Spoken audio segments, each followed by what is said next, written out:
쓸모없는 영 같은 이라고 죽은 치엠이나 따라가라지. 칠흑 같은 어두운 야산, 제가 정신을 차린 곳은 친정엄마의 산소 앞이었습니다. 시어머니는 자신의 목숨을 구하다 전신마비 판정을 받은 제게 독서를 퍼부었어요.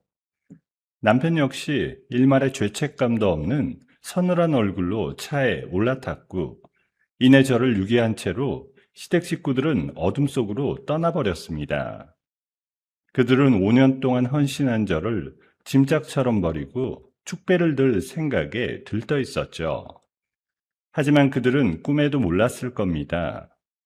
산송장 취급하던 제가 두 다리로 꿋꿋이 일어나 자신들의 화려한 인생을 송두리째 박살낼 거라는 사실을요. 사연 시작 전에 구독 버튼을 눌러주시고 어디서 듣고 계신지 댓글에 남겨주세요. 그곳에 늘 행운이 가득하길 바라겠습니다. 세무사라는 번듯한 직함을 가진 남편과 결혼하던 날, 저는 제가 꽤 괜찮은 인생을 살게 될 거라고 믿었어요. 남들이 부러워할 만한 전문직 남편에 사장님 소리를 듣는 시아버지까지. 그 정도면 고생은 안 하고 살겠거니 생각했죠. 하지만 그 믿음이 산산조각 나는 데는 그리 오랜 시간이 걸리지 않았습니다. 시집살이는 결혼식 다음 날부터 시작됐어요. 시어머니는 아침 해가 뜨기도 전에 저를 깨워 온 집안의 걸레질부터 시켰습니다. 안방부터 마루, 화장실 타일 한 장까지 손걸레로 닦아내야 했고, 손에 물기가 마를 새가 없었습니다. 그뿐인가요? 시어머니 친구분들이 들이닥치는 날이면 새벽부터 전을 부치고 잡채를 무치느라 허리 한번 펴기 힘들었습니다. 그렇게 정성을 들여도 칭찬 한마디 듣는 법이 없었어요. 반찬 하나가 조금 짜다 싶으면 밥상을 통째로 엎어버리는 일도 예사였죠. 하루는 제가 끓인 된장찌개를 한 숟갈 떠먹은 시어머니가 숟가락을 상위에 탁 내려놓았습니다. 그러더니 행주를 집어 제 얼굴을 향해 던지며 소리쳤어요. 네 친정에서는 이런 것도 안 가르치고 시집을 보냈니? 분식집 딸이라더니 음식 솜씨가 영 형편없구나. 하긴 워낙 천한 집안이니. 친정 이야기가 나오자 마음이 아팠지만 저는 떨어진 행주를 주워들며 입술만 깨물었어요. 여기서 한마디라도 했다간 무슨 일이 벌어질지 뻔했으니까요. 남편이라고 제 편을 들어줄 사람은 아니었어요. 밤이면 밤마다 술 냄새와 낯선 향수 냄새를 진하게 풍기며 들어왔고, 새벽에 들어오는 날도 부지기수였습니다. 제가 어디 다녀왔냐고 조심스레 물으면 귀찮다는 듯 손을 휘휘 내저을 뿐이었어요. 그날도 새벽 2시가 다 되어 현관문이 열렸습니다. 저는 자다 말고 일어나 남편을 맞았어요. 이렇게 늦게까지 어디서 뭐 하다 온 거야? 전화도 안 받고. 남편이 넥타이를 풀어 바닥에 휙 던지며 인상을 잔뜩 찌푸렸어요. 피곤하니까 말 시키지 마. 내가 밖에서 돈 벌어다 주면 됐지. 뭘 자꾸 캐물어? 잔소리 들으려고 집에 들어온 거 아니야. 남편은 그대로 옷도 안 벗고 침대에 쓰러져 코를 골았어요. 저는 어둠 속에 우두커니 앉아 그 모습을 한참이나 바라봤습니다. 이게 내가 꿈꾸던 결혼 생활이었나 가슴이 먹먹해지더라고요. 그렇게 하루하루를 지옥 같은 시간 속에서 버텨낼 수 있었던 건 오직 친정엄마 덕분이었습니다. 분식집을 하며 저 하나만 보고 살아온 우리 엄마. 시댁에서 서러운 일을 당한 날이면 저는 가게 뒷문으로 몰래 찾아갔어요. 엄마는 말없이 따뜻한 김밥 한 줄을 썰어 제 입에 넣어주곤 했습니다. 그 손맛, 그 온기만으로도 저는 다시 살아갈 힘을 얻었어요. 은수야, 힘들면 언제든지 엄마한테 와. 세상이 다 너한테 등 돌려도 엄마는 끝까지 네 편이야. 알았지? 엄마는 늘 그렇게 말씀하셨습니다. 그 말이 제겐 세상 그 무엇보다 든든한 울타리였어요. 그런데 그 울타리가 한순간에 무너져 버렸습니다. 엄마가 췌장암에 걸린 걸 저한테 꽁꽁 숨기고 혼자 앓다가 어느 날 갑자기 세상을 떠나버리신 거예요. 딸 자식 고생시킬까봐, 시집살이하는 딸 마음 무거워질까봐 아픈 내색 한 번 안 하셨던 겁니다. 병원에서 연락을 받고 달려갔을 때는 이미 엄마의 손이 차갑게 식어 있었어요. 저는 그 손을 부여잡고 짐승처럼 울부짖었습니다. 엄마, 왜 말을 안 했어? 왜 아프다고 한마디를 안 했냐고. 나만 두고 어디 가? 하지만 엄마는 끝내 대답이 없으셨죠. 저는 엄마의 영정 앞에서 완전히 무너져 내렸습니다. 이 넓은 세상에 저 혼자만 덩그러니 남겨진 기분이었어요. 장례를 치르는 사흘 동안 시댁 식구는 코빼기도 보이지 않았습니다. 사돈이 돌아가셨다는데 조문 한 번을 안 온 거예요. 그게 그 사람들의 본 모습이었죠. 엄마를 발인하고 온 다음 날 슬픔을 추스를 새도 없이 시어머니께 전화가 왔습니다. 자신의 동창 모임이 있을 거니 가게를 예약해 두란 거였어요. 시어머니는 평소에도 저를 그렇게 데리고 다니며 수발을 들게 하셨습니다. 그리고 며칠 뒤 시어머니를 모시고 약속 장소에 도착했는데 시어머니 얼굴이 시뻘겋게 달아올라 있었어요. 친정엄마를 보내고 식당 예약을 하던 제 실수가 있었던 겁니다. 예약이 내일 날짜로 잡혀 있던 거예요. 시어머니가 사람들이 오가는 길 한복판에서 발을 동동 구르며 언성을 높였습니다. 너 때문에 내 체면이 다 구겨졌잖아. 동창들 앞에서 망실살이 뻗쳤다. 예약을 어떻게 내일로 잡아놓을 수 있어? 저는 억울했지만 침착하게 시어머니를 달래려 했습니다. 어머니, 죄송해요. 친정엄마 돌아가신 지 얼마 안 돼서 제가 정신이 없었나 봐요. 제 말이 채 끝나기도 전이었어요. 뭐가 어째? 네 이미 죽었다고 지금 유세 떠는 거니? 그 순간 시어머니의 손바닥이 사람들이 빤히 쳐다보는 길 한복판에서 제 뺨을 사정없이 후려쳤습니다. 짝하는 매서운 소리와 함께 제 고개가 옆으로 획 돌아갔어요. 뺨이 얼얼하고 눈앞의 별이 번쩍였습니다. 지나가던 사람들이 걸음을 멈추고 우리를 힐끔거렸지만 시어머니는 부끄러운 기색이라곤 손톱만큼도 없었습니다. 분이 풀리지 않은 시어머니가 씩씩거리며 몸을 획 돌렸어요. 그러고는 신호등이 빨간불인 것도 보지 못한 채 차도로 성큼성큼 걸어 들어갔어요. 바로 그 순간 저는 보았습니다. 거대한 덤프트럭 한 대가 경적도 울리지 못하고 무서운 속도로 시어머니를 향해 달려오고 있는 걸요. 머릿속이 새하얗게 변했습니다. 위험하다는 생각, 그것 하나밖에 떠오르지 않았어요.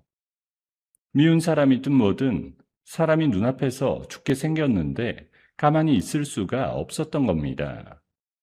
저는 본능적으로 몸을 날렸어요. 두 손으로 시어머니의 등을 있는 힘껏 떠밀었습니다. 시어머니의 몸이 도로박 인도 쪽으로 나동그라지는 게 보였어요. 그리고 바로 다음 순간 둔탁하고 거대한 충격이 제 온몸을 통째로 덮쳤습니다. 제 몸이 종이장처럼 허공으로 붕 떠올랐다가 차가운 아스팔트 바닥으로 사정없이 내동댕이 쳐졌어요. 사람들의 비명소리가 물속에서 듣는 것처럼 아득하게 멀어졌고 저는 그대로 정신을 잃고 말았습니다. 다시 눈을 떴을 때 저는 온통 새하얀 천장이 보이는 낯선 방에 누워 있었어요. 코끝으로 소독약 냄새가 진하게 스며들었습니다. 팔에는 주사바늘이 꽂혀 있었고 온몸에 이런저런 줄이 주렁주렁 연결돼 있었죠. 나중에 들으니 저는 응급실에 실려가 여러 차례 큰 수술을 받았다고 했습니다. 그 긴 수술을 다 견디고 나서야 겨우 정신이 돌아온 거였어요. 그런데 이상하게도 제 몸이 제 것 같지가 않았습니다. 손가락 하나 까딱할 수가 없었어요. 발끝에 아무리 힘을 줘봐도 마치 남의 살처럼 꿈쩍도 하지 않았습니다. 저는 덜컥 겁이 났어요. 잠시 후 하얀 가운을 입은 의사가 침통한 얼굴로 제 침대 곁에 다가왔습니다. 한참을 망설이던 의사가 무거운 입을 열었어요. 환자분, 마음 단단히 먹으셔야 됩니다. 사고 충격으로 신경이 크게 다쳤어요. 안타깝지만 지금은 온몸이 마비된 상태입니다. 회복을 장담하기가 어려워요. 의사의 말이 제 귀에 한 글자 한 글자 천천히 박혔습니다. 전신마비라는 그 네 글자가 제 인생을 통째로 집어삼키는 것만 같았어요. 저는 소리조차 제대로 내지 못하고 그저 눈물만 주르르 흘렸습니다. 미운 시어머니 목숨을 구하려다 제가 이 꼴이 되어버린 거였죠. 세상이 이렇게 불공평할 수가 있나 싶었습니다. 그렇게 며칠을 보내던 어느 날 시어머니가 병실 문을 열고 들어왔습니다. 저는 그래도 한가닥 기대를 품고 시어머니를 바라봤어요. 당신 목숨을 구해줬으니 미안하다는 말 한마디쯤은 하지 않을까 하고요. 하지만 시어머니의 입에서 나온 말은 제 가슴에 비수를 깊숙이 꽂았습니다. 시어머니가 침대 발치에 서서 혀를 끌끌 차며 고개를 절레절레 흔들었어요. 아니, 멀쩡한 애가 어쩌다 차에다 치이고 칠칠치 못하게 그게 무슨 꼴이니? 병원비는 또 얼마나 깨질지. 아휴, 생각만 해도 골치가 다 아프다. 자기 목숨을 구해준 며느리한테 고맙다는 말은커녕 병원비 걱정부터 하는 사람이었습니다. 저는 기가 막혀 말문이 막혔어요. 뒤따라 병실로 들어온 남편의 얼굴에도 짜증만 가득했습니다. 제 얼굴은 제대로 쳐다보지도 않고 병실을 휙 빠져나가 버렸죠. 그게 부부라는 사람이 할 행동인가 싶어 눈물이 핑 돌았습니다. 그날 이후로 시댁 식구들은 약속이라도 한 듯 발길을 뚝 끊어버렸어요. 병실을 찾아오는 사람은 단 한 명도 없었습니다. 안부전화 한 통도 없었어요. 저는 텅 빈 병실에 홀로 누워 하루 종일 천장만 바라봤어요. 손가락 하나 마음대로 못 움직이는 몸뚱이로 철저하게 버림받았다는 끔찍한 외로움을 고스란히 견뎌야 했습니다. 차라리 그때 트럭에 치여 죽는 게 나았을까? 그런 생각이 하루에도 수십 번씩 머릿속을 맴돌았어요. 살아갈 이유를 도무지 찾을 수가 없었습니다.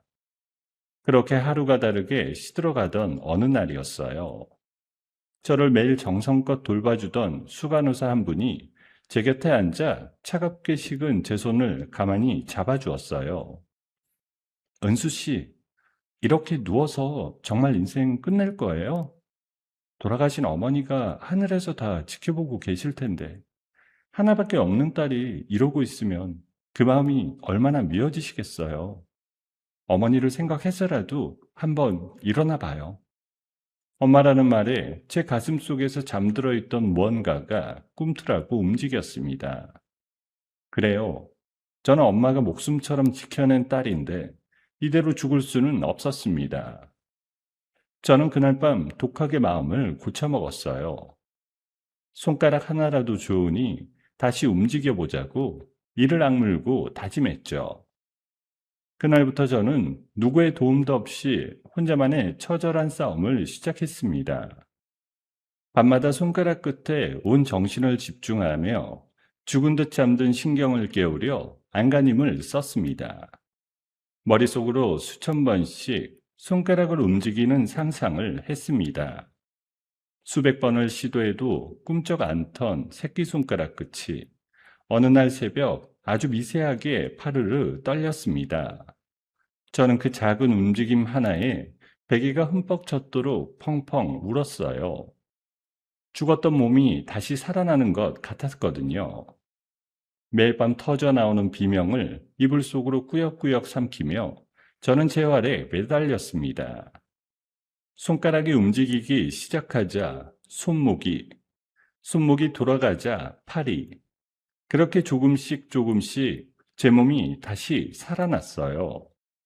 그렇게 이를 악물고 버틴 지 어느덧 6달이 되어갈 무렵이었습니다. 기적처럼 제 2다리에 저릿저릿한 감각이 돌아오기 시작했어요.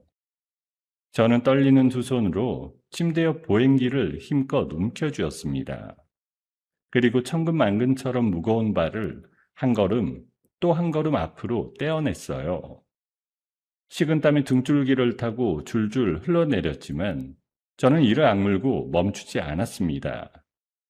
다시 2발로 단단하게 땅을 딛고 선 그 순간 저는 창밖을 바라보며 조용히 입술을 깨물었어요. 보행기의 의지에 한 걸음씩 떼는 일이 조금씩 익숙해지던 어느 날 오후였어요. 햇살이 따뜻하게 들어오는 병실 창가에서 다리 근육을 풀고 있는데 누군가 병실 문을 조심스레 두드렸습니다. 문을 열고 들어온 사람은 머리가 희끗희끗한 중년의 신사였어요. 깔끔한 양복 차림에 손에는 묵직해 보이는 서류 가방을 들고 있었죠. 처음 보는 얼굴이었습니다. 누구세요? 저는 손님이 올 때가 없는데요. 낯선 남자가 정중하게 고개를 숙이며 명함 한 장을 내밀었어요. 갑자기 찾아와 놀라셨죠? 저는 돌아가신 은수 씨 어머니와 오랫동안 인연을 맺어온 변호사입니다. 어머니께서 생전에 저한테 아주 중요한 일을 맡기고 가셨어요. 엄마 이야기가 나오자 저는 가슴이 철렁 내려앉았어요.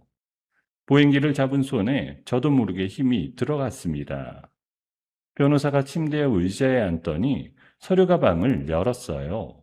그러고는 누런 서류 봉투 하나를 꺼내 제 앞에 가만히 내려놓았어요. 마음 단단히 먹고 들으세요. 어머니께서 시장 재개발 보상금으로 받으신 돈이 있습니다. 그 돈을 한 푼도 쓰지 않고 전부 은수 씨 앞으로 몰래 맡겨두셨어요. 어머니께서 직접 제 손에 쥐어주신 겁니다. 저는 어리둥절했습니다. 우리 엄마가 무슨 큰 돈이 있다고요. 평생 분식집에서 김밥 말고 떡볶이 볶으며 살아온 분인데 말입니다. 보상금이라뇨? 그게 무슨 말이에요? 우리 엄마는 그렇게 큰 돈 가진 적이 없어요. 변호사가 서류 봉투에서 종이 한 장을 꺼내 제 눈앞에 천천히 펼쳐 보였습니다. 거기 적힌 숫자를 본 순간 저는 제 눈을 의심했어요. 정확히 50억 원입니다. 어머니께서 가게가 있던 그 시장이 재개발되면서 받은 돈이에요. 어머니는 이 돈의 존재를 누구한테도, 특히 시댁 식구들한테는 절대로 알리지 말라고 신신당부하셨죠. 50억. 그 어마어마한 숫자가 제 머릿속을 새하얗게 만들었어요. 저는 한참을 멍하니 그 종이만 바라봤습니다. 변호사가 목소리를 한층 낮추며 말을 이었어요.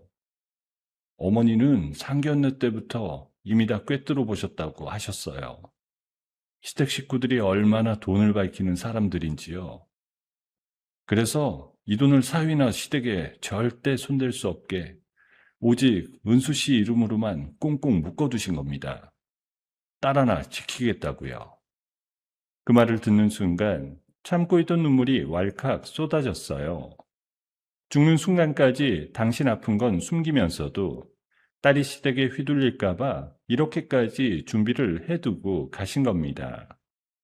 엄마, 바보같이. 그 돈 있으면 병원이라도 가보지. 왜 그걸 다 나한테, 왜 끝까지 나만 생각하고. 저는 한참을 어린아이처럼 울었습니다. 변호사는 아무 말 없이 제 곁을 지키며 기다려 주었어요. 얼마나 울었을까요? 눈물이 조금씩 잦아들 무렵 제 안에서 뜨거운 무언가가 천천히 차오르기 시작했습니다. 슬픔이 아니었어요. 그건 차갑게 식어가는 분노였습니다. 엄마는 죽어서까지 저를 지키려 했는데 그 사람들은 저를 병상에 내팽개치고 거들떠보지도 않았어요. 자기들 목숨을 구해준 사람을요. 저는 눈물을 닦고 천천히 고개를 들었습니다. 변호사의 눈을 똑바로 바라봤어요. 변호사님, 부탁이 하나 있어요. 제가 다시 걷고 있다는 거, 그리고 이 돈에 대한 거, 전부 비밀로 해주세요. 시댁 식구들이 절대 눈치채지 못하게요. 변호사가 제 눈빛을 가만히 살피더니 무슨 결심을 읽은 듯 고개를 끄덕였습니다. 무슨 생각을 하고 계신지 알 것 같습니다. 어머니께서 은수 씨를 끝까지 도와드리라고 하셨으니 저는 무슨 일이든 함께 하겠습니다. 다만 한 가지, 절대 무리한 일은 하지 마세요. 무리한 일이 아니에요. 받은 만큼 돌려주려는 것뿐입니다. 저를 짓밟고 버린 그 사람들이 어떤 대가를 치르는지 똑똑히 보여줄 거예요. 저는 그날 변호사와 정식으로 계약을 맺었습니다. 그를 저희 대리인이자 앞으로 펼쳐질 모든 일의 든든한 조력자로 삼은 거예요. 보행기에 의지한 환자 하나가 세상에서 가장 강력한 무기를 손에 쥔 순간이었습니다. 그날 이후 변호사는 며칠에 한 번씩 병실을 찾아와 시댁의 사정을 낱낱이 일러주었어요. 흥신소까지 동원해 알아낸 정보들이었죠. 그 내용을 들을수록 저는 헛웃음이 나왔습니다. 시아버지 회사가 겉으로는 멀쩡해 보여도 속은 골물대로 골맞더군요. 무리하게 사업을 키우다가 빚더미에 올라앉았어요. 은행 대출도 한계에 다다랐고요. 그리고 은수 씨 남편 말입니다. 그 사람은 또 무슨 짓을 하고 다녀요? 변호사가 잠시 한숨을 내쉬더니 무거운 표정으로 말을 이었어요. 유흥업소를 드나들며 돈을 흥청망청 쓰다가 결국 사채까지 끌어다 썼더군요. 그것도 아주 위험한 곳에서요. 빚이 눈덩이처럼 불어나고 있는 상황입니다. 저는 조용히 미소를 지었어요. 그들이 돈에 쪼들리고 있다는 사실이 제 복수의 그림을 더없이 선명하게 만들어 주었거든요. 그런데 그 무렵 생각지도 못한 일이 벌어졌습니다. 남편이 친정엄마가 돌아가시면서 생긴 상속세 문제를 알아본다는 핑계로 세무사라는 직업을 이용해 제 이름으로 된 자료들을 몰래 들여다본 거예요. 세무사인 남편은 숫자를 보는 눈이 남달랐죠. 평범한 사람은 그냥 지나쳤을 자금의 흐름에서 남편은 재개발 보상금과 연결된 50억 원의 거대한 돈줄기를 직업적인 촉으로 덜컥 찾아내고 말았습니다.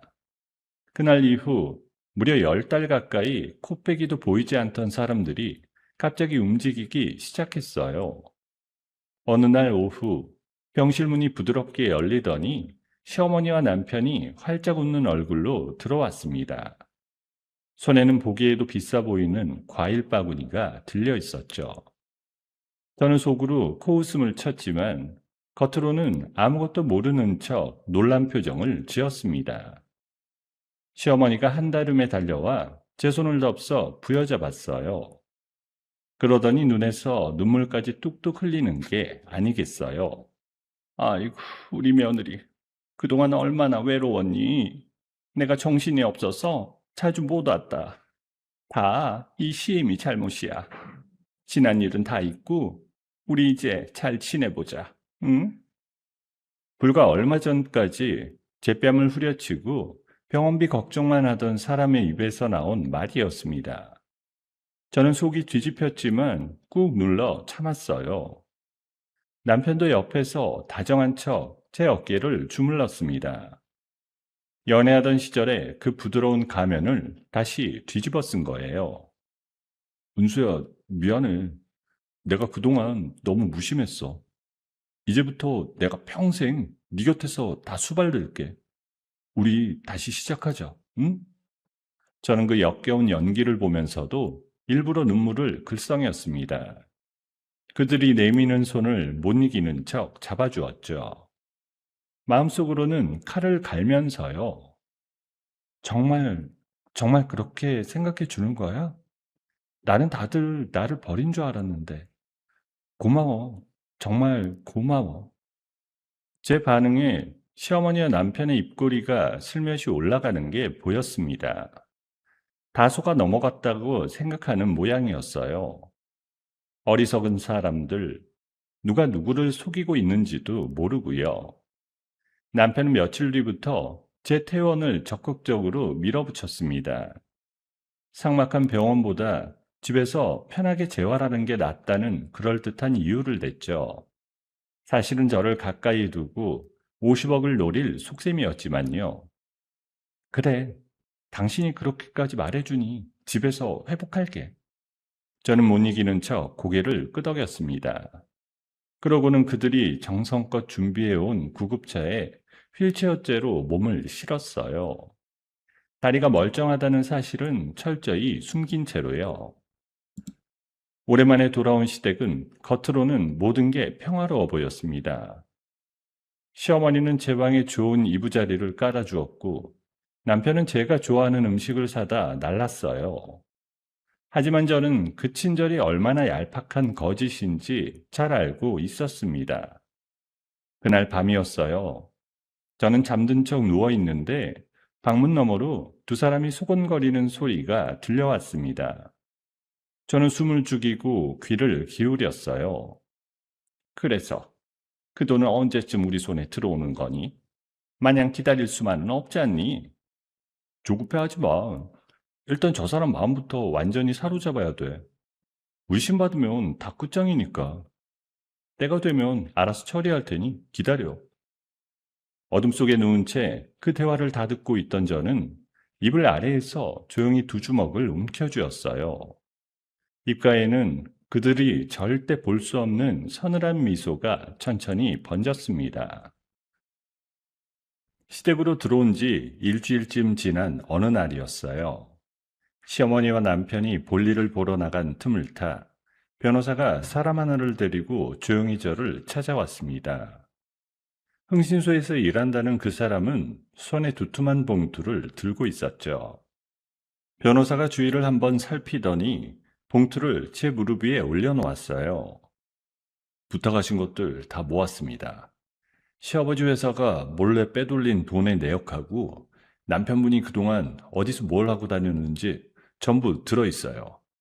보시면 아마 놀라실 겁니다. 저는 떨리는 손으로 봉투를 열었습니다. 안에는 사진들이 빼곡했어요. 남편이 어떤 여자와 다정하게 팔짱을 끼고 유흥업소를 드나드는 사진, 사채업자로 보이는 험상궂은 사내들과 만나는 사진까지 증거는 차고 넘쳤습니다. 역시 제 예상이 틀리지 않았네요. 이 정도면 충분해요. 이 사람들 자기들이 파놓은 함정에 자기들이 빠지게 될 거예요. 변호사가 고개를 끄덕이며 자료들을 다시 안전하게 챙겼습니다. 저는 그것들을 머릿속에 단단히 새겨두었어요. 그날 이후로 시댁 식구들의 연기는 점점 더 극성스러워졌습니다. 남편은 매일 저녁 퇴근길마다 제가 좋아한다는 음식들을 고급 식당에서 포장해 왔어요. 시어머니는 제 침구를 손수 빨아 널며 며느리 사랑이 끔찍한 시어머니 흉내를 냈습니다. 저녁상을 차려놓고 남편이 제 옆에 앉아 살갑게 굴었어요. 은수야, 이거 네가 좋아하는 갈비찜이야. 비싼 데서 일부러 사왔어. 많이 먹고 얼른 기운 차려야지. 응? 고마워. 당신이 이렇게 챙겨주니까 정말 힘이 나. 저는 환하게 웃으며 갈비찜을 한 점 입에 넣었습니다. 하지만 속으로는 그 자기적인 친절이 얼마나 우스운지 헛웃음이 났어요. 사람이 이렇게까지 가증스러울 수 있나 싶었습니다. 저는 낮 동안에는 철저하게 환자 행세를 했습니다. 침대에 미동도 없이 누워 손가락 하나 까딱 못하는 전신마비 환자처럼 굴었어요. 시어머니가 들여다볼 때면 일부러 멍한 눈으로 천장만 바라봤습니다. 그러다 모두가 깊이 잠든 새벽이 되면 저는 조용히 일어났어요. 발소리를 죽인 채 캄캄한 방 안을 천천히 걸어다니며 다리 근력을 키웠습니다. 벽을 짚고 앉았다 일어서기를 수십 번씩 반복하며 언제든 두 발로 뛸 수 있도록 몸을 만들어 갔어요. 땀이 흘러도 소리 한 번 낼 수 없었습니다. 이 비밀이 새어 나가는 순간 제가 준비한 모든 것이 물거품이 되니까요. 저는 매일 밤 그렇게 어둠 속에서 칼을 갈았습니다. 그러던 어느 날 시댁에 심상치 않은 일이 벌어졌어요. 시아버지 회사에 돈을 받으러 온 사람들이 들이닥친 겁니다. 거실 곳곳에 빨간 딱지가 붙기 직전까지 갔다고 해요. 회사 사정이 제가 들었던 것보다 훨씬 더 다급하게 돌아가고 있었던 거죠. 그날 밤부터 시댁 식구들은 매일같이 거실에 모여 머리를 맞댔습니다.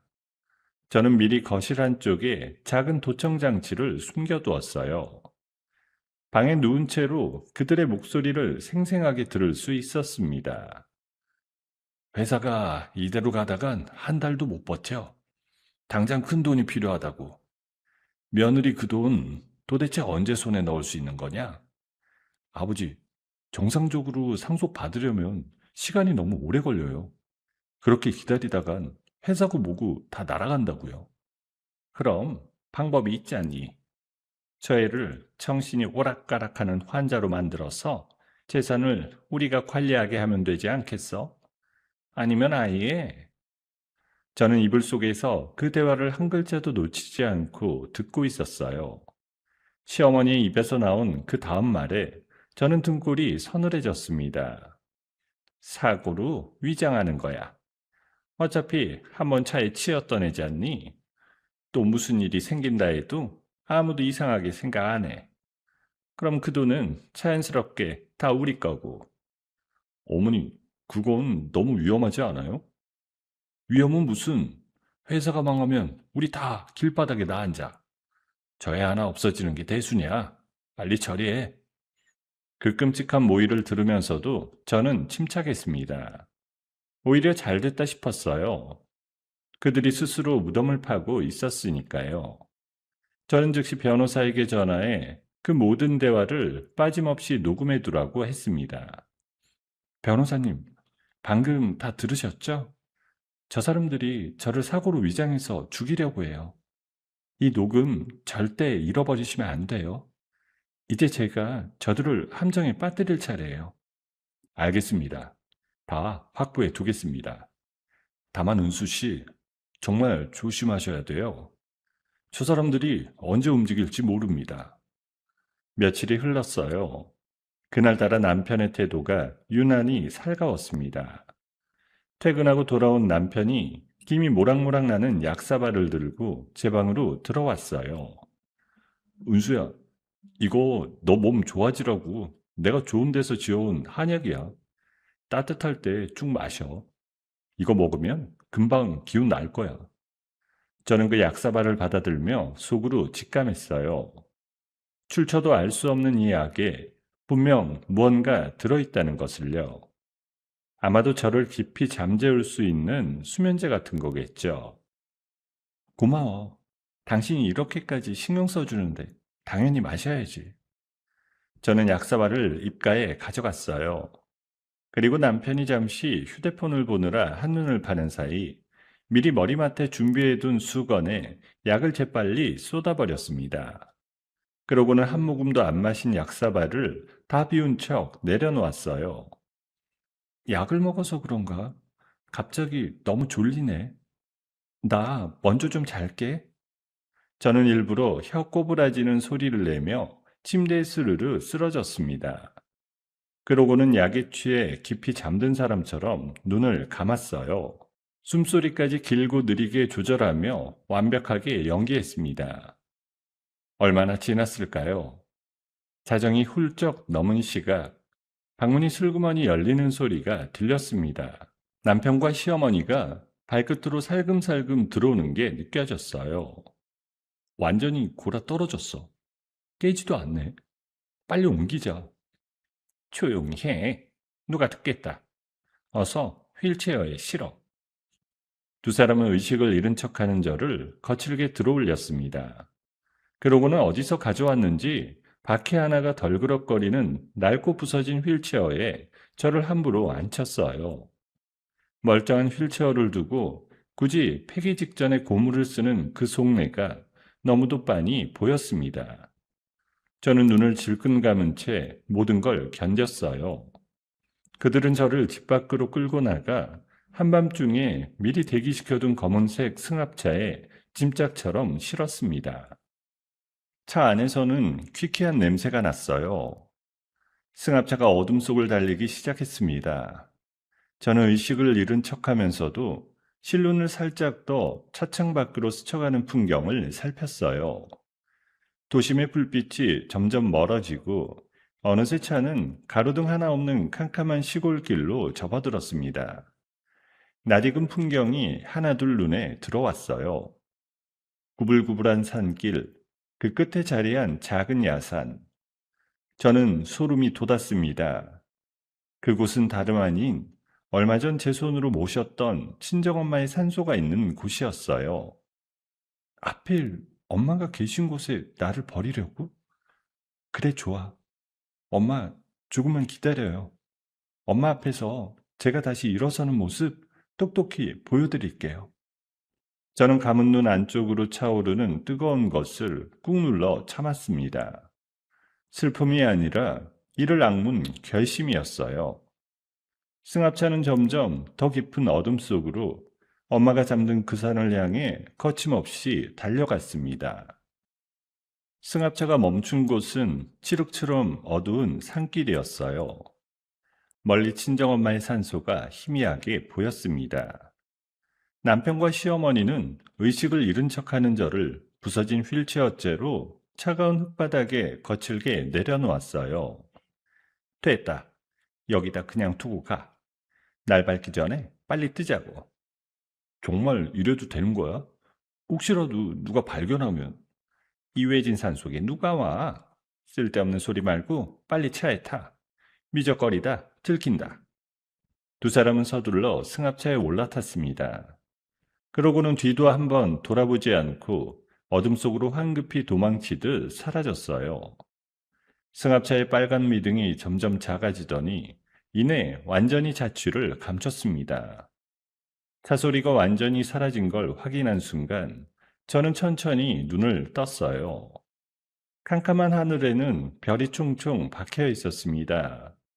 저는 부서진 휠체어의 팔걸이를 두 손으로 짚었어요. 그리고 천천히, 그러나 단호하게 몸을 일으켰습니다. 흙이 잔뜩 묻은 옷을 툭툭 털어내며 저는 두 다리로 꼿꼿하게 땅 위에 우뚝 섰어요. 전신마비라던 그 몸으로 두 발로 당당하게 선 겁니다.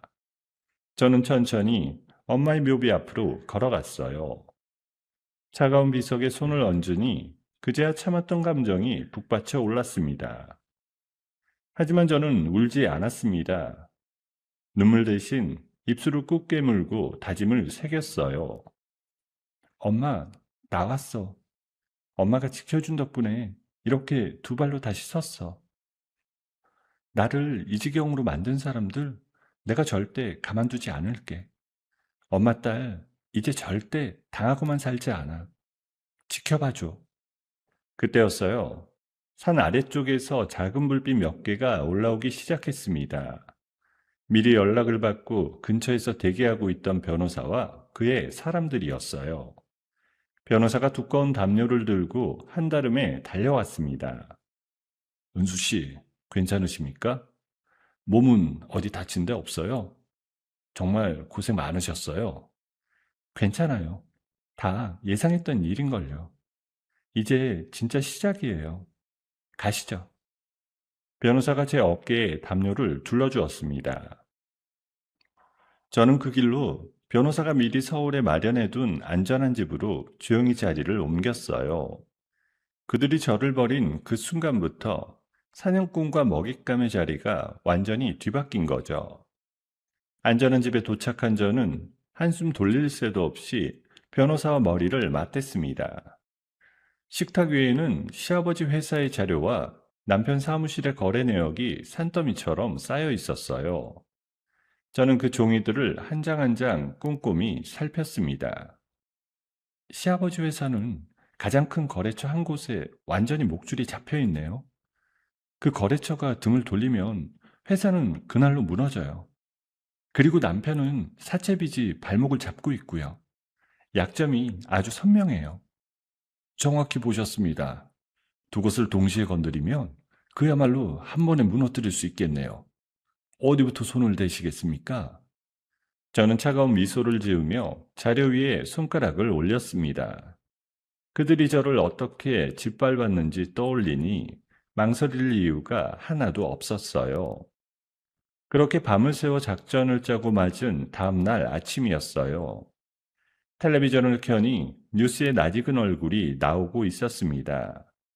남편과 시어머니가 카메라 앞에서 손수건으로 눈물을 찍어내고 있었어요.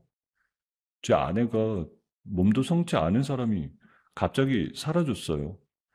제발 우리 은수 좀 찾아주세요. 우리 며느리 불쌍해서 어떡해. 어디서 무슨 일을 당한 건 아닌지. 제발 무사히 돌아오기만 해라. 저는 그 가증스러운 연기를 보며 입꼬리를 차갑게 끌어올렸어요. 자기들 손으로 산에 버려놓고 카메라 앞에서는 애타게 며느리를 찾는 신용이라니.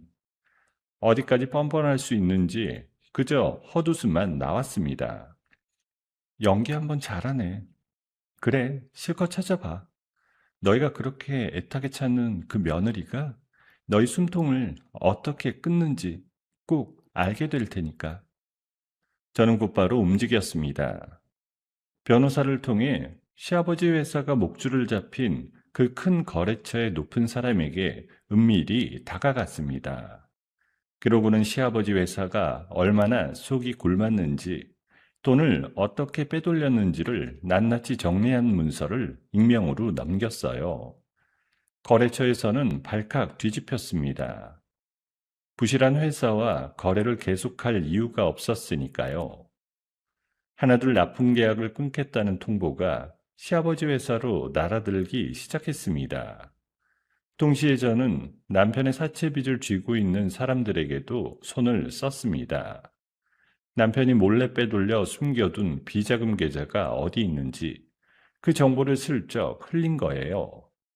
돈 냄새를 맡은 그들이 가만히 있을 리 없었습니다. 은수 씨, 일이 아주 빠르게 돌아가고 있어요. 시아버지 회사는 거래처들이 줄줄이 등을 돌려서 곧 부도가 날 지경입니다. 남편 사무실에는 사채업자들이 들이닥쳐서 아주 난리가 났다고 해요. 좋아요.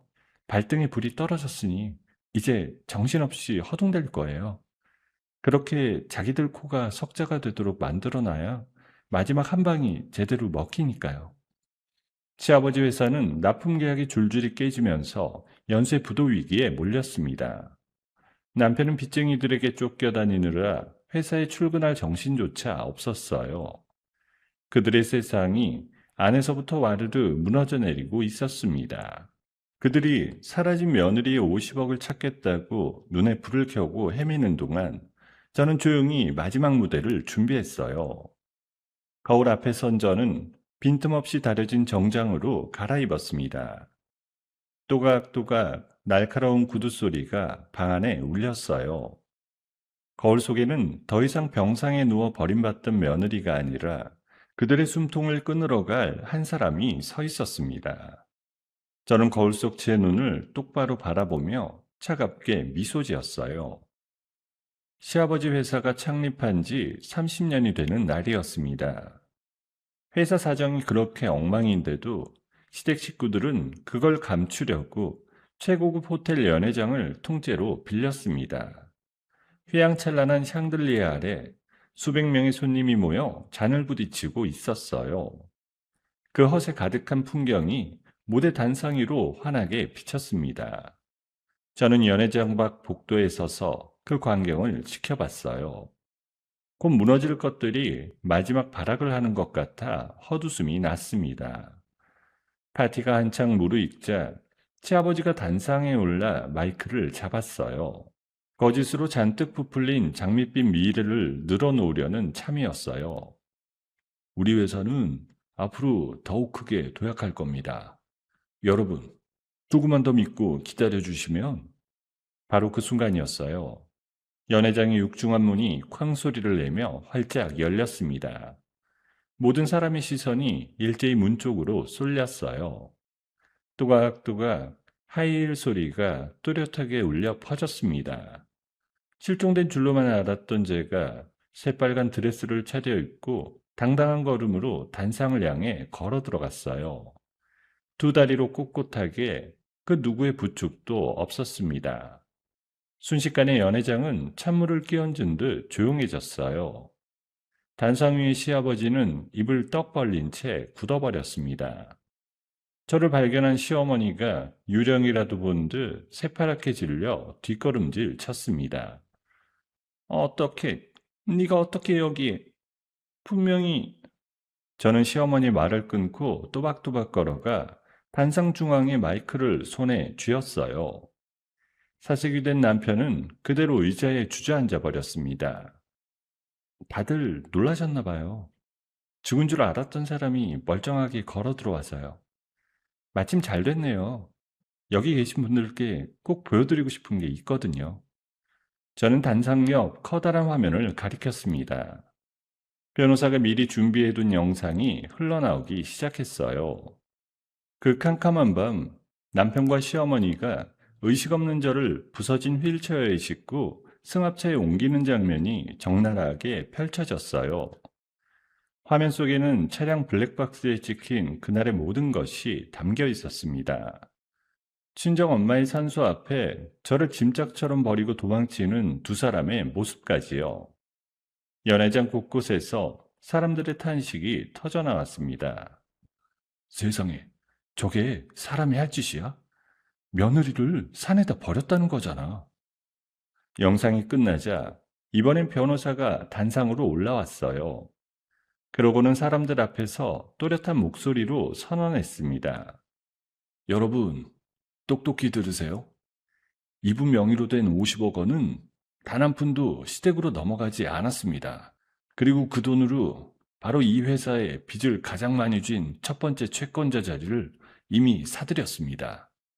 그 말이 떨어지기 무섭게 연회장은 발칵 뒤집혔어요. 파티에 초대받았던 은행 사람들과 투자자들이 자리를 박차고 일어섰습니다. 회사가 이 지경인 걸 숨기고 우리 돈을 받아 챙겼다는 거 아니야? 당장 투자금 회수해. 대출 연장은 없던 일로 합시다. 이런 회사에 어떻게 돈을 더 빌려줘요? 여기저기서 돈을 빼겠다는 고함이 터져나왔습니다. 화려하던 연회장은 순식간에 아수라장이 되어버렸어요. 단상 위의 시아버지는 그 충격을 이기지 못하고 뒷목을 부여잡으며 그대로 풀썩 쓰러졌습니다. 안 돼. 회사가, 내 회사가. 웅성거리는 사람들 사이로 구급대원들이 들것을 들고 달려왔어요. 시아버지는 들것에 실려 황급히 연회장 밖으로 옮겨졌습니다. 이 아수라장 속에서 시어머니가 제 발치로 기어와 바짓가랑이를 부여잡았어요. 그렇게 아나무인이던 사람이 수백 명이 보는 앞에서 처참하게 무릎을 꿇은 겁니다. 은수야, 아니 며느라, 내가 잘못했다. 내가 미쳤었나 봐. 제발 딱 한 번만 살려다오. 응? 이렇게 빌게. 저는 제 다리를 붙잡고 늘어지는 시어머니의 손을 차갑게 내려다봤습니다.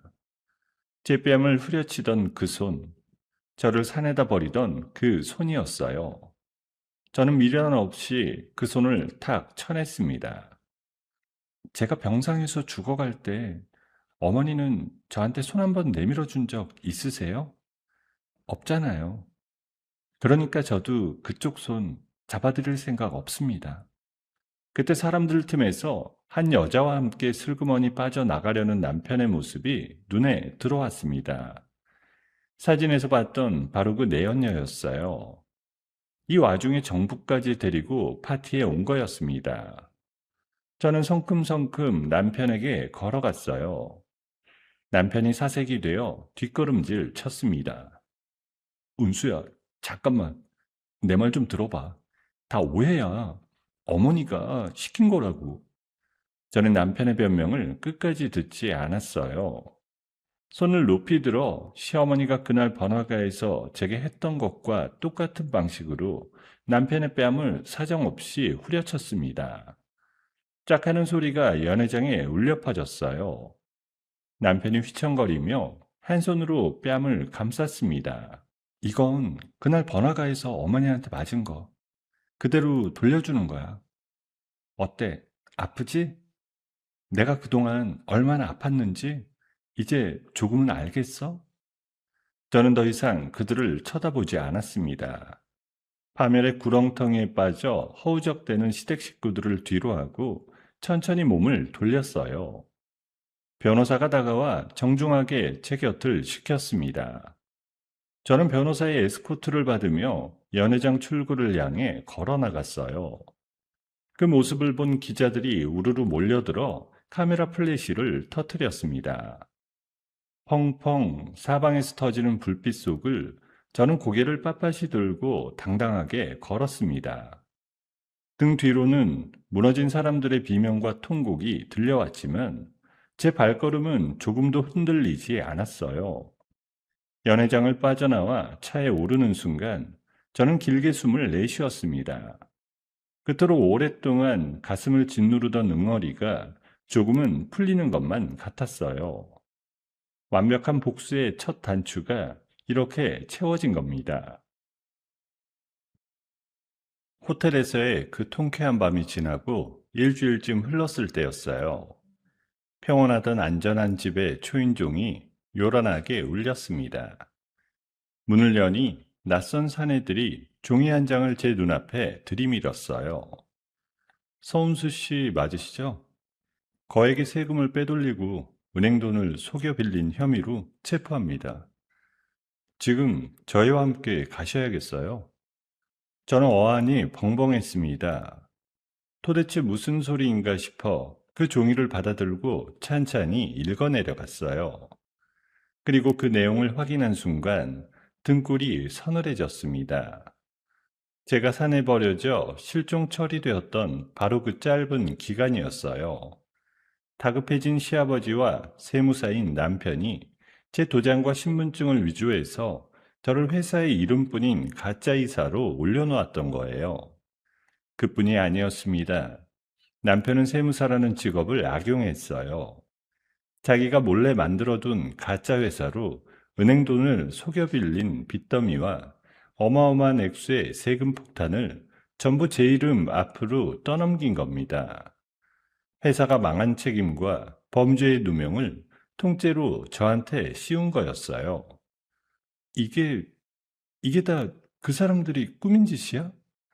내가 산에 버려져서 정신없던 그 틈을 노려서 이런 덫을 파놨던 거라고. 저는 결국 그 자리에서 붙잡혀갔습니다. 차가운 취조실 의자에 앉아 그들이 들이미는 서류들을 마주했어요. 남편의 실종 직후의 날짜로 감쪽같이 위조한 세금 신고 서류들, 제 도장이 선명하게 찍힌 가짜 대출 계약서들이었어요. 저는 그 주도 면밀함에 혀를 내둘렀습니다. 사람이 어쩌면 이렇게까지 악랄할 수 있는지 같은 사람으로서 소름이 돋았습니다. 여기 증거가 이렇게 명백한데 무슨 변명을 하시려고요? 본인 도장 찍힌 서류가 한두 장이 아닙니다. 순순히 인정하시는 게 좋을 거예요. 이건 다 조작된 거예요. 저는 그때 산에 버려져서 실종 신고까지 됐던 사람이라고요. 어떻게 제가 서류에 도장을 찍어요? 말이 안 되잖아요. 하지만 수사관은 제 말을 한마디도 믿어주지 않았습니다. 서류에 적힌 글자만 보고 있었으니까요. 설상가상으로 언론까지 들고 일어났습니다. 50억 유산을 노리고 시댁회사를 일부러 망하게 한 파렴치한 며느리. 텔레비전과 신문은 저를 그렇게 몰아갔어요. 사실과는 정반대인 이야기가 마치 진실인 양 퍼져나갔습니다. 결국 저는 구치소에 갇히는 신세가 되고 말았어요. 좁은 방의 차가운 바닥에 앉아 저는 텔레비전 화면을 바라봤습니다. 거기엔 시어머니가 카메라 앞에서 또 한 번 연기를 펼치고 있었어요. 우리가 그 며느리한테 모든 재산을 다 빼앗겼어요. 회사까지 그의 손에 넘어가서 풍비박산이 났다고요. 우리가 진짜 피해자예요. 저는 그 뻔뻔한 얼굴을 보며 온몸이 부들부들 떨렸습니다. 사람을 죽이려 하고 죄를 뒤집어 씌우고도 끝까지 불쌍한 피해자 행세를 하는 그 모습에 분노가 머리끝까지 치밀었습니다. 며칠 뒤 변호사가 면회를 왔습니다. 두꺼운 유리창 너머로 마주 앉은 변호사의 표정이 그 어느 때보다 무거웠어요. 은수 씨, 상황이 생각보다 훨씬 까다롭습니다. 남편이 세무사 일을 하면서 서류를 너무 완벽하게 꾸며놨어요. 법으로 이걸 빠져나가려면 이쪽도 결정적인 항방이 필요합니다. 지금 가진 것만으로는 부족해요. 저는 잠시 눈을 감았습니다. 좌절하고 싶지 않았어요. 여기서 무너지면 그동안 견뎌온 모든 게 물거품이 되니까요. 저는 차가운 독방에서 머리를 쥐어짜며 기억을 더듬었습니다. 그러다 문득 오래전 일이 떠올랐어요. 결혼 초에 남편의 사무실에 잠깐 들렀던 날이었습니다. 남편이 자리를 비운 사이 책장 뒤에 숨겨진 작은 금고를 우연히 본 적이 있었거든요. 그 안에 진짜 장부가 따로 있다는 걸 저는 직감으로 알았습니다. 변호사님, 방법이 있어요. 남편 사무실에 비밀 금고가 있어요. 거기에 진짜 장부, 그러니까 모든 진실이 적힌 원본이 들어있을 거예요. 그걸 손에 넣어야 돼요. 그걸 어떻게 빼냅니까? 남편이 그렇게 중요한 걸 순순히 내줄 리가 없잖아요. 저는 잠시 생각에 잠겼습니다. 그러다 사진 속에서 봤던 그 여자, 남편의 내연녀가 떠올랐어요. 그 여자는 남편을 사랑한 게 아니라 남편의 돈을 노리고 있었습니다. 바로 그게 약점이었어요. 남편의 그 여자를 이용하면 돼요. 그 여자는 남편이 숨겨둔 비자금을 호시탐탐 노리고 있었어요. 거액을 제시하면 그 금고에서 진짜 장부를 빼내올 거예요. 위험하지만 이 길밖에 없어요. 알겠습니다. 위험한 일이지만 제가 그 여자에게 은밀히 접근해 보겠습니다. 은수 씨는 조금만 더 버텨주세요. 변호사가 떠난 뒤 저는 다음 수를 준비했습니다. 며칠 후 이번에는 남편이 면회를 왔습니다. 유리창 너머로 마주한 남편의 얼굴에는 비웃음이 가득했어요. 꿀 좋다, 은수야. 그렇게 잘난 척 하더니 결국 이렇게 됐네. 이제 그만 포기하지 그래. 어차피 넌 빠져나갈 구멍도 없어. 저는 일부러 어깨를 축 늘어뜨렸습니다. 그러고는 모든 걸 포기한 사람처럼 떨리는 목소리를 냈어요. 여보, 제발 부탁이야. 나 이대로 감옥에서 썩기 싫어. 우리 그냥 합의하자. 내가 다 잘못했어. 응? 당신이 원하는 대로 할게. 제가 처량하게 매달리자 남편의 입꼬리가 만족스럽게 올라갔습니다. 제가 완전히 무너졌다고 믿는 눈치였어요. 경계심이 스르르 풀리는 게 눈에 보였습니다. 진짜 그럴 것이지. 알았어. 생각해 볼게. 거기서 정신 좀 차리고 있어. 남편은 콧노래라도 부를 듯 가벼운 걸음으로 면회실을 나갔습니다. 저는 그 뒷모습을 바라보며 속으로 차갑게 웃었어요. 당신이 방심하는 그 순간이 바로 모든 게 뒤집히는 순간이라는 걸 그는 꿈에도 몰랐을 겁니다. 재판 날짜가 코앞으로 다가오고 있었어요. 저는 좁은 독방에 홀로 앉아 변호사가 가져올 마지막 패를 조용히 기다렸습니다. 이 함정을 이제 그들에게 그대로 되돌려줄 차례였어요. 드디어 제가 정말 죄를 지었는지 따져보는 날이 밝았습니다. 저는 수의를 입은 채 법정에 섰습니다. 검사 쪽에서는 제가 빠져나갈 수 없을 거라 확신하는 눈치였어요. 바로 그때 법정문이 열리며 변호사가 숨을 헐떡이며 들어왔습니다. 손에는 낡은 장부 한 권이 들려 있었어요. 내연녀를 거액으로 매수하는 데 성공한 변호사가 남편의 금고에서 진짜 원본을 빼내오는데 마침내 성공한 겁니다. 재판장님, 여기 모든 진실이 담긴 진짜 장부가 있습니다. 지금 이 사람한테 씌워진 누명이 전부 거짓이라는 증거입니다. 변호사가 그 장부를 판사에게 제출했어요. 법정안이 술렁이기 시작했습니다. 장부 안에는 시아버지가 가짜 회사를 통해 회사 돈 수십억을 빼돌린 흐름이 고스란히 적혀 있었어요. 그뿐이 아니었습니다. 세무사인 남편이 그 돈을 깨끗한 돈처럼 둔갑시킨 과정, 그리고 제 이름과 도장을 언제 어떻게 훔쳤었는지가 날짜와 글씨까지 또렷하게 남아 있었어요. 변호사는 거기서 멈추지 않았습니다. 큰 화면에 또 다른 증거들을 띄웠어요. 그리고 이걸 보십시오. 이 사람 도장이 도용되던 바로 그 시기에 이 사람은 산에 버려져서 실종신고가 접수돼 있었습니다. 경찰이 한창 수색 중이었다는 공문서 원본입니다. 산에 버려진 사람이 어떻게 서울 사무실에서 서류에 도장을 찍습니까? 화면에는 남편이 도장을 위조하는 업자에게 건네는 장면을 찍은 영상까지 흘러나왔어요. 빼도 박도 못할 증거가 줄줄이 터져나오자 법정은 그야말로 발칵 뒤집혔습니다. 검사 측 증인으로 나와 거짓 눈물을 짜내며 저를 모함하던 시어머니의 얼굴이 새파랗게 질렸어요. 시어머니는 다리에 힘이 풀린 듯 그 자리에 털썩 주저앉았습니다. 아니야, 저거 다 거짓말이야. 내가 한 게 아니라고. 남편은 더 가관이었어요. 자기가 살겠다고 옆에 있던 시아버지를 손가락으로 가리켰습니다. 다 아버지가 시킨 거예요. 돈 빼돌린 것도 회사 망친 것도 전부 아버지가 한 짓이라고요. 저는 그냥 시키는 대로 했을 뿐이에요. 이 후레 자식이? 네가 먼저 그 돈에 손대자고 하지 않았어. 어디서 애비한테 죄를 떠넘겨? 부자가 법정 한복판에서 서로에게 삿대질하며 책임을 떠넘기는 추한 싸움을 벌였습니다. 그 꼴을 지켜보던 저는 그저 헛웃음만 나왔습니다. 한때 한 가족이라며 같은 밥상에 앉던 사람들이었는데 말입니다.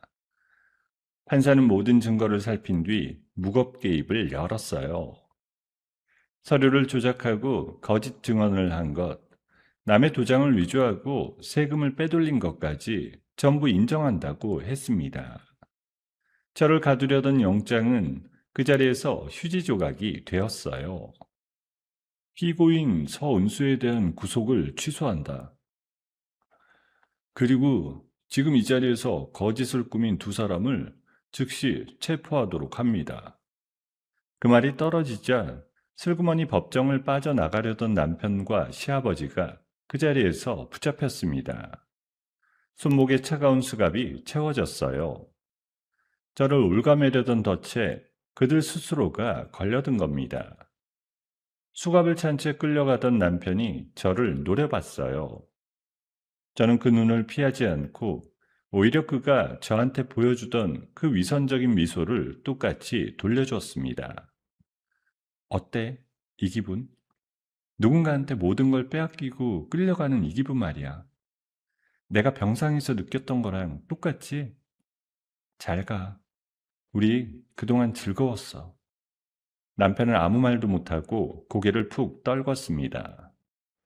시아버지도 자기 욕심이 부른 처참한 결과 앞에서 넋이 나간 표정이었어요.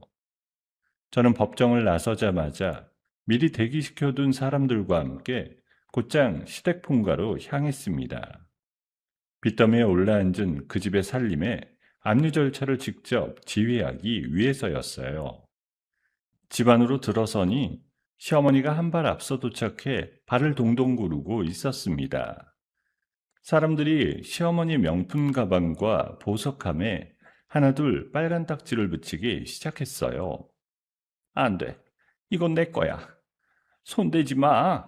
이거 다 얼마짜린데. 내 보석, 내 가방. 안 된다고. 시어머니는 바닥을 대굴대굴 구르며 악을 썼습니다. 평생 며느리 위에 군림하며 갑질을 일삼던 사람이 미친 사람처럼 바닥을 기는 모습이었어요. 하지만 집행하는 사람들은 눈 하나 깜짝하지 않고 시어머니를 집 밖으로 끌어냈습니다. 저는 그 광경을 문 앞에 서서 끝까지 지켜봤어요. 저를 파출부처럼 부리고 뺨을 때리고 끝내 산에 버리려 했던 사람들이었어요. 그들이 이렇게 철저하게 무너지는 걸 두 눈으로 똑똑히 보고 있으니 그제야 가슴 한구석이 뻥 뚫리는 것만 같았습니다. 엄마, 봤지?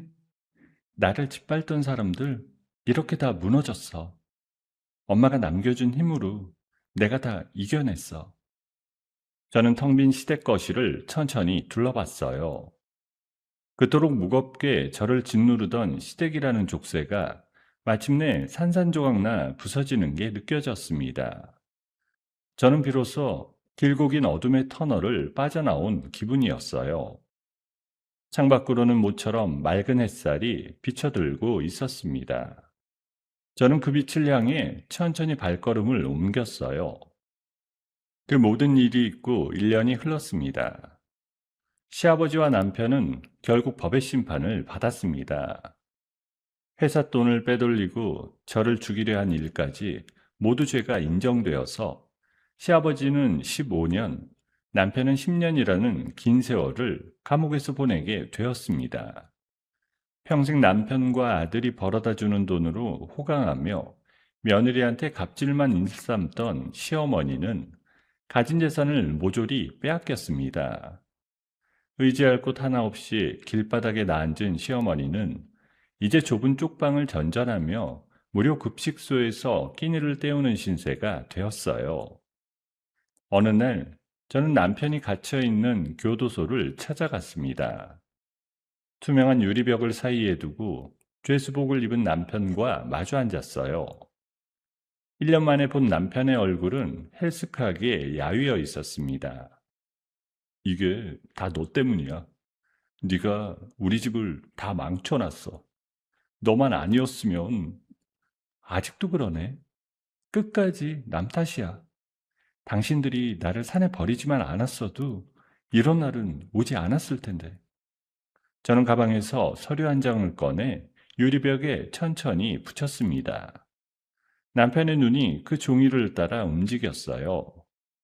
그건 우리 두 사람의 인연을 완전히 끝내는 깨끗하게 정리된 이혼 판결문이었습니다. 이제 나는 당신 아내가 아니야. 법적으로도 완전히 남이 됐어. 그동안 당신과 함께 살아온 시간들 오늘부로 다 지울게. 잘 지내. 남편이 유리벽을 두드리며 살기 어린 욕설을 퍼부었지만 저는 조금도 흔들리지 않았습니다. 오히려 한결 가벼워진 마음으로 자리에서 일어나 뒤도 돌아보지 않고 면회실을 나왔습니다. 부도가 나서 흉물처럼 방치되어 있던 시아버지의 공장 부지는 그동안 완전히 다른 모습으로 바뀌어 있었어요. 엄마가 남겨준 50억과 변호사의 빈틈없는 계획이 더해져 그 땅은 깨끗한 채소를 기르는 친환경 농장단지로 새롭게 태어났습니다. 죽어있던 땅이 푸르게 살아나 엄청난 가치를 만들어내기 시작했어요. 저는 거기서 멈추지 않았습니다. 친정엄마의 이름을 딴 재단을 세웠어요. 그러고는 과거의 저처럼 집안에서 매를 맞고 핍박받으며 혼자 일어서기를 준비하는 여성들을 위한 보금자리를 마련했습니다. 자립을 도와주는 작은 센터를 연 거예요. 센터 문을 여는 날 새로 들어온 여성들이 저를 보고 수줍게 인사를 건넸습니다. 다들 저처럼 깊은 상처를 안고 있는 사람들이었어요. 이사장님, 정말 감사해요. 저 같은 사람도 여기서 다시 시작할 수 있을까요? 그럼요, 당연하죠. 저도 다 죽었다가 다시 일어선 사람인걸요. 우리 여기서 천천히 함께 새로 시작해요. 더 이상 누구한테도 휘둘리지 말고요. 그 여성이 눈시울을 붉히며 고개를 끄덕였습니다. 그 모습을 보니 제 마음 깊은 곳이 뭉클해졌어요. 햇살 좋은 어느 주말, 저는 센터의 작은 정원에 나와 있었습니다. 두 다리로 단단하게 땅을 딛고 서서 새로 들어온 여성들과 함께 흙을 만지며 토마토 묘목을 심었습니다. 한때 손가락 하나 못 움직이던 제가 이렇게 두 발로 서서 흙냄새를 맡고 있다니 새삼 가슴이 벅차왔습니다. 센터 개관식에 와준 변호사가 멀찍이서 그 모습을 흐뭇하게 바라보고 있었습니다. 변호사가 천천히 다가와 따뜻한 커피 한 잔을 제게 건넸어요. 정말 고생 많으셨습니다. 어머니께서 지금 이 모습을 보셨다면 누구보다 기뻐하셨을 거예요. 다 변호사님 덕분이에요. 엄마가 저한테 마지막으로 보내준 가장 큰 선물이 어쩌면 변호사님이었나 봐요. 해질 무렵 저는 직접 차를 몰고 길을 나섰어요. 멋진 승용차의 운전석에 올라 시원하게 도로를 달렸습니다. 교회에 새로 모신 친정엄마의 양지바른 묘소로 향하는 길이었어요. 넓고 따뜻한 햇살이 내려앉은 엄마의 묘비 앞에 저는 가만히 서 있었습니다. 나를 버렸던 그 부서진 휠체어의 기억, 차가운 산속에 내동댕이 쳐졌던 그 밤의 기억을 저는 이제 영원히 땅에 묻기로 했어요. 엄마, 나 이제 진짜 괜찮아. 엄마가 남겨준 사랑 덕분에 내 인생을 완전히 되찾았어. 이제 누구의 아내도 누구의 며느리도 아닌 그냥 나로 살 거야. 엄마 딸 서은우로. 따뜻한 봄바람이 불어와 제 머리카락을 기분 좋게 흐트렸어요. 저는 고개를 들어 저물어가는 노을을 바라봤습니다. 더 이상 누구의 그늘에도 가려지지 않는 오직 제 이름 석자로 살아갈 눈부신 내일이 그곳에 있었습니다. 저는 엄마의 묘비를 한 번 더 쓰다듬고는 천천히 몸을 돌렸습니다. 그러고는 새로 시작될 제 인생을 향해 단단하고 당당한 발걸음을 한 걸음 내디뎠어요. 손가락 하나 움직이지 못하던 사람이 두 발로 일어서기까지 그 길은 결코 쉽지 않았습니다. 가장 가까워야 할 가족에게 버림받고 죽음의 문턱까지 내몰렸지만 은수는 끝내 무릎 꿇지 않았습니다. 은수를 다시 일으켜 세운 건 화려한 복수도 50억이라는 돈도 아니었어요. 죽는 순간까지 딸만을 생각했던 어머니의 그 깊은 사랑이었습니다. 세상이 다 등을 돌려도 끝까지 내 편이 되어주는 단 한 사람. 그 사랑의 힘이 한 사람의 무너진 인생을 온전히 되돌려 놓은 겁니다. 살다 보면 우리에게도 견디기 힘든 어둠이 찾아올 때가 있습니다. 하지만 은수가 그랬듯이 그 어둠 속에서도 포기하지 않고 한 걸음만 더 내디딘다면 반드시 다시 햇살이 비치는 날이 올 겁니다. 오늘 이 이야기가 지친 누군가에게 작은 위로가 되었기를 바랍니다. 여러분, 오늘의 이야기를 어디서 듣고 계신가요? 구독 버튼을 눌러주시고 댓글에 남겨주시면 감사한 마음으로 인사드리겠습니다. 감사합니다.